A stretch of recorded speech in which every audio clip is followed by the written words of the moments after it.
I got the horse right here. The name is Paul Revere, and here's a guy that says it. Hello, racing fans, and welcome back to another edition of Handicappers Corner, brought to you by the Derby Bar and Grill. I'm Mike Heads. With Drew Forster. We're going to go through the Saturday, June the 10th races at Hastings. It is Belmont Stakes Day. We do have 7 live races. There'll be a little break between, I think, races 4 and 5 for the Belmont Stakes, which goes at 3:37 our time. Big field, 12 of them in the Belmont. A mile and a half in the Belmont. The third leg of the Triple Crown, always a very exciting race.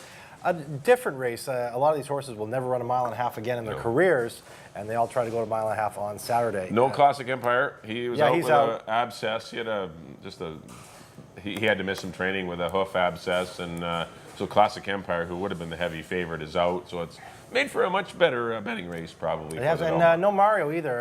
IRAP was going to go. They announced last weekend he is out. No IRAP, but they did manage to string together a good field of 12. Really, and as you mentioned, that's going to go in between our 4th and 5th races, we believe. Let's get right into the Saturday card. 7 local races. First on tap is a $4,000 claimant event for 3-year-olds and up. Non-winners of 3 lifetime going 6.5, field of 5. I went to this 3 here. Stormy Teen out of the Mike Anderson barn. Opens up the year in the $4,000 non-2 level. Absolutely dusts the fields. Goes up to the $8,000 level. Runs a good second behind Rock Concert. Rock Concert's going the other way. He's gone up to 16, and he's going to be one of the favorites in that 16. Stormy Teen goes the other way down to 4,000. Have to consider he's a handful. And here I have him on top of Cross the Line. Another one, really good second behind Cowboy Phil at the $8,000 level. Rob Maben ran him back into a 8 non-3 4th that day. The same race that Stormy Teen comes out of. He takes a drop down and adds Enrique Gonzalez. He's live, and I put Stone Ridge Ruler out of the Harold Berry barn in the 3rd spot. Love Stormy Teen in here, though, 3, 5, and 2. Yeah, I don't have anything to add. I agree. Stormy Teen, as you mentioned, nice, easy win first time out. The fractions were great. I mean, very favorable. Second time out, just ran into a good one in Rock Concert. I like the versatility the horse showed. Came from quite far off of it, made a good run. Horse showed he can run. As you mentioned, Rock Concert's up for 16,000. He will be one of the. I actually picked him on Sunday. Yeah. Rock Concert. So if I like Rock Concert for 16, non-2, non-3, I'm going to like Stormy Teen for 4. So I went 3, 5, and 2. I agree. Cross the line. A lot of racing in May. Maybe flattening out a little. I will see. But he needs to be better if he's going to beat Stormy Teen. I went 3, 5, and 2 in the Saturday opener. On to race number 2. We got some 2-year-olds here. Bambinos. Yes, 6 of them first-time starters going 3.5 furlongs. They're all fillies. I went to the 6, My Aunt Mo, out of the very good Glen Todd barn. A daughter of Uncle Mo has been doing very well in the mornings. Nothing super fancy, but they are ready. They're always ready. They're always well prepared. They're gate schooled, pony schooled. You go back to that 36 and 3 out of the gate. This horse has just been waiting. And I would venture a guess this is the first Uncle Mo to run at Hastings Racecourse. Well, definitely the first Uncle Mo 2-year-old. Yeah. There might have been an Uncle Mo that's right. But you may be right. You could be right. And I also like the 5 Cypress Park. Anita Bolton does a great job with her youngsters, and the mare Masquereda's given a lot of stakes caliber horses. And I wouldn't be surprised to see this one. Ruben Lara does a lot of good morning work. He gets a shot here. Nice 35 and change work out of the gate. And I put the 3-horse allotment for Phil Hall. He's got a lot of nice 2-year-olds as well. He's having a great season, Phil. Teaming up with Peter Redekop, and Mr. Redekop has a couple in here. It looks like allotment might be the faster of the 2. I went 6, 5, and 3, but I went to the Uncle Mo, My Aunt Mo. I don't have a lot to add. I got the same horses. As you mentioned, Glen Todd's 2-year-old's always ready, and an Uncle Mo running here, a well-bred filly. They paid $85,000 for a Keeneland. Cypress Park in the 2nd spot. The 35 and 3 gate work looks good. As you mentioned, too, Masquerada. Ukashada, Ookster, who else has she thrown? Hollywood Miss, multiple stakes winner here. Yeah, also. Hello Frankie was a tough horse down the Southern California circuit. Masquerada's been a great broodmare. Yeah, really, just one great horse after another. Has been very strong. And I'm with you too in the 3rd spot, allotment. Phil Hall, as you mentioned. Phil Hall, Peter Redekop have 2 in here. Enrique Gonzalez is kind of his go-to guy, and he's on allotment. That's made me put allotment in the 3rd spot. 6, 5, and 3.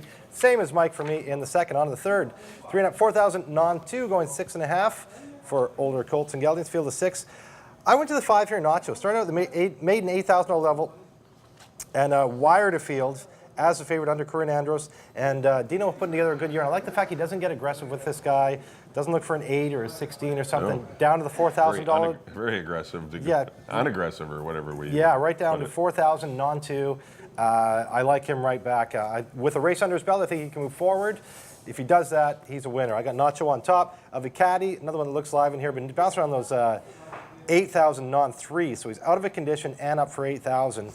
Good third behind Cowboy Phil and crossed the line, then ran into that Rock Concert Stormy Teen race. Now gets into a non-2 for 4,000, and Richard Hamill takes over Ikati. Got him in the second spot, and I put PB Bolt, Pat Jarvis's other horse. First start of the year, but he was running in some tough races last year. When he was at the $4,000 level, he was always quite competitive, a third, a second, and a first. So I put him in the third spot, and I like to see David Lopez take the call. 5-1-3 for me. Yeah, I'm going to go off the beaten track a little bit here. I'm going to go to the 4 Cruise Dancer. Don't mind the rider change at all. This horse actually ran very well first time out behind Cowboy Phil and Kona Silence. Then came back and didn't get the best of trips behind Stormy Teen. It was a terrible pace that day, and this horse didn't have the kind of position it needed to win. Then last time really had a brutal trip. I think this horse could get a good trip behind Ikati, PB Bolton, Nacho. Yeah. And even Atala, the one has speed. Cruise Dancer can take a seat in mind. There's no one that really can come from off the pace. And I think Cruise Dancer maybe is your best option if you want to take an off the pace horse.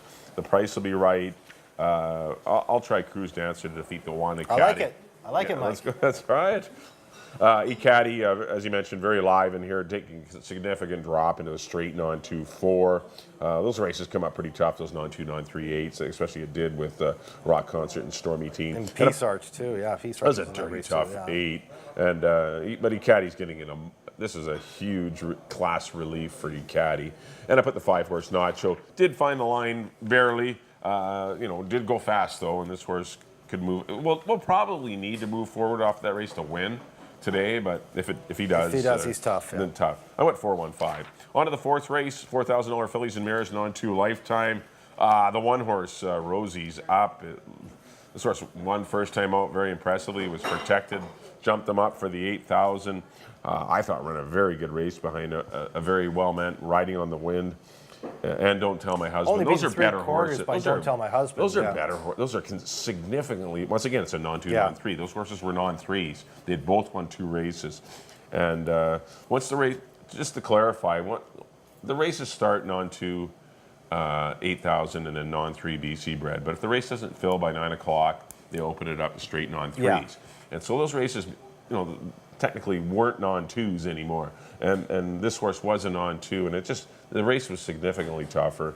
And Rosie's Up gets back into a 4, and ran so well in that race. Gets back into a non-2-4. This horse is live in here. Short price winner, I think. Put the 7 horse La Rondine, another short priced horse. Good runner-up effort to Zygo in a very quick time. And I put the 5 horse Flaming Youth in for 3rd. I thought she ran well off the maiden win. You'll notice she ran on May the 27th, same day as Maya's Bling and those horses that were in a non-2-4. It was exactly the same time. So at least she competes well with these, and I think Flaming Youth has some upside. But Rosie's Up, horse to beat. 1-7-5. Yeah, I'm with you. Same reasons you mentioned. That riding on the wind, Don't Tell My Husband race was dirty tough. Back into a 4 non-2, super live. Rosie's notice. I agree with you. La Rondine in the 2nd spot. Peter Reddicup, Phil Hall, Enrique Gonzalez. Tried it for 12-5 first time she came up here out of Golden Gate, got really aggressive, put her in for 4, and ran into Zygo, who just kind of ran away and hid from him that day. Ran a big race that day. This girl was well clear in the 2nd spot, so she deserves respect. And I put Maya's Bling in the 3rd spot. I thought a really good race off the bench. We haven't seen too many horses run off the bench and win, and only got beat 3/4 of a length. She moves forward off that. She's dangerous in here. 1-7-6 for me in the 4th. On to the 5th. Our co-feature, I'd say, with the 2-year-old race, a maiden special weight for 3 and up Colton Geldings. Go at 6.5 furlongs. Field of 9. Very good race here. I went to Fedosov.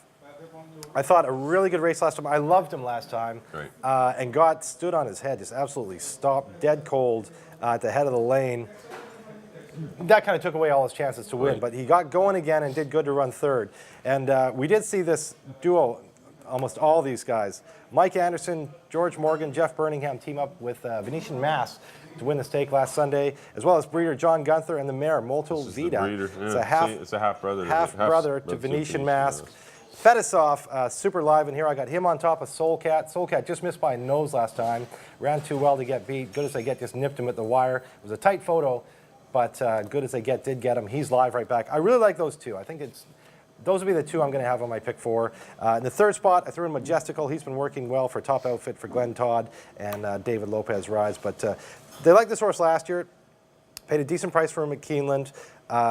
Just ran once. That was in a 3.5. He's not bred to be a 3.5 horse. He's going to run better at 6.5. And nice work in 46 and 4 coming into this. 5-8-7 for me. I have the same 3 horses. I put Soul Cat on top. I thought he stumbled badly leaving the gate, which isn't in the charts, but this horse did stumble, which cost him considerable position. A nose. Had the 10. Yeah, it definitely cost him a nose. He was the best horse. And Jose Asensio rode a great race. And I wish we had better news for Jose Asensio, who did go down in a spill last weekend. He had 3 surgeries. He had a rod put in his back. He does have a fractured vertebrae. He's got feeling in his toes. He's not paralyzed or anything, but he had a broken leg and his jaw was fractured in a couple of spots. And he's had 3 surgeries. Got a lot of support. The entire jocks room has been down at VGH visiting him, and he's unfortunately. Obviously down for a long time, but you hate to see that. No, I know. A good kid having a good year, and usually kids bounce back. You know, it's like you never. Unfortunately, accidents happen, and usually they bounce back. You see him a couple races later, but this wasn't the case with this one. Wish we had better news to report, but he's definitely out for the season. And all the best. Our best wishes to Jose Mariano Asensio, who did ride Soul Cat last time. Picks up Enrique Gonzalez. Definitely very live Soul Cat. I agree with Majestical. Here's a horse that could really move up. Yeah, his first I like the start fact that he's got a race under his belt too. Like he did run once last year. That moves him forward in his 3-year-old year. And his work has been great. 5-horse Fedosov as well. As you mentioned, this horse did get into trouble on the stretch turn. Would have been right there maybe with Soul Cat with a better trip, and definitely has the pedigree. 8-7-5 for me in the 5th. On to the 6th race. Maiden $4,000 claimers going 6.5. Number 9, Remember Me Softly. He's going to go postward as a short favorite, and I'm going to take that one to win it. Just missed. I didn't see anyone in here that could, I don't know, maybe a 6 Quadra. It might improve off of the, only had the 1 race in his career, so maybe this one can move forward. And I put the 2-horse Words Fail Me. He goes without blinkers, blew the break. He was terrible in the starting gate, and cost him like 10 lengths. Pardon me. And goes without blinkers. He's been schooled at the gate, so he'll be better. I went 9-6-2. I just flip up your top 2. I put Quadra on top just because Remember Me Softly really disappointed me last time. Got decent fractions, 22-4, 47, and still got beat by Crater Lake in 119-3. So I'm going to try and beat him with Quadra, hoping that with that race under him, he moves forward. If he moves forward, he could beat Remember Me Softly. Taking Mike Anderson again. He's going to be cursing me sitting at home there watching this. Again. But I do have Quadra again. I do have Quadra on top of Remember Me Softly. Those are the 2 I like. And after that, I threw in opening bid in the 3rd spot just because Phil Hall and Enrique Gonzalez batting at 33% right now. They've been on fire together just to throw in a 3rd horse. I went 6, 9, and 5. In the 6th, on to the 7th and the nightcap. Mile of 16th, 4,000 non-2 for boys. Field of 8, I believe. Yes, field of 8. I went to 7, Tizagogo, running a much tougher races. Runs against Omega Victory, Mighty Mesa, Ebony Warrior. Cuts his price in half. Goes into a non-3, as we mentioned, those 8,000 non-3s. That ended up being a non-3. Got beat 5 lengths against Cowboy Phil and crossed the line. Now he goes to 4,000 level, non-2. He's never run this far. But he's by Tiz Deja Vu, a Tiz now stallion, so he should get the distance for sure. And I got him on top of Sonny's in command of the John Snowbarn, who just missed this level last time behind Blue Storm Cloud. Came from off the pace. Sorry, I got him in the 3rd spot. I put Groot in the 2nd spot. I think he moves forward going long. That's how he broke his maiden. He went 4 times the distance, he's hit for the cycle, got a 1st, 2nd, and a 3rd to show for it. So I like him in the 2nd spot, and Sonny's in command of the John Snowbarn in the 3rd spot. 7-5-6 for me. Yeah, I didn't like anyone in here. I did go to Tizagogo. I'm not sure if the horse can run here at all, but at least it's getting the needed class relief to maybe get the job done. David Lopez rides for Cindy Krasner. She runs a great outfit, and I don't know. Let's try Tizagogo. The one stranger I thought that might run well is the 4-horse War On. His best races have been going long, and he does have a little bit of speed. He might be a little closer to the pace going long. His sprints weren't very good, but he's not a sprinter. So he's got 2 kind of shake off the rust races, and which prepped him maybe for a good effort today. Put War On for 2nd, and Groot. I agree with Groot. This horse wants to ride as well. Put him in for 3rd, but didn't love anyone. I left out Sonny's in command, fishing on the Crater Lake. These horses are all very equal in ability. You're kind of guessing. It's kind of a tough. Go deep in the last. Yeah, it's definitely a tough handicapping event. Well, that'll do it for our analysis of the Saturday program. Next up on screen, quick recap of our picks before we get on to the Belmont. Back in race number 1, I went to the 3, Stormy Teen, 3-5-2. Race number 2, I went to the 6, My Aunt Mo, 6-5-3. Race number 3, I went to the 4, Cruise Dancer, my lone upsetter maybe of the day, 4-1-5. Race number 4, I'm going to go 1-7-5. Race number 5 went to the 8, Soul Cat, 8-7-5. Race number 6, the favorite, number 9, Rememberly Softly, 9-6-2. And in race 7, the number 7, Tis a Go-Go, I went through 7-4-5. Yeah, we got a lot of the same picks on this Saturday card back in the first race. I'm with Mike actually in the early double. First, I went to the 3, Stormy Teen over the 5 and the 2. And the second, I went to the 6, Aunt Mo over the 5 and the 3. The third, I went to the Swift Thoroughbreds, number 5, Nacho over the 1 and the 3. And the fourth, back with Mike on number 1, Rosie's Up. Maybe a best bet of the day candidate there over the 7 and the 6. In the fifth, I went to the number 5, Fetisoff over the 8, Soul Cat, and the 7, Majestical. In the sixth, I went to the 6, Quadra over the 9 and the 5. And in the nightcap, I'm back with Mike on number 7, Tis a Go-Go over the 5 and the 6.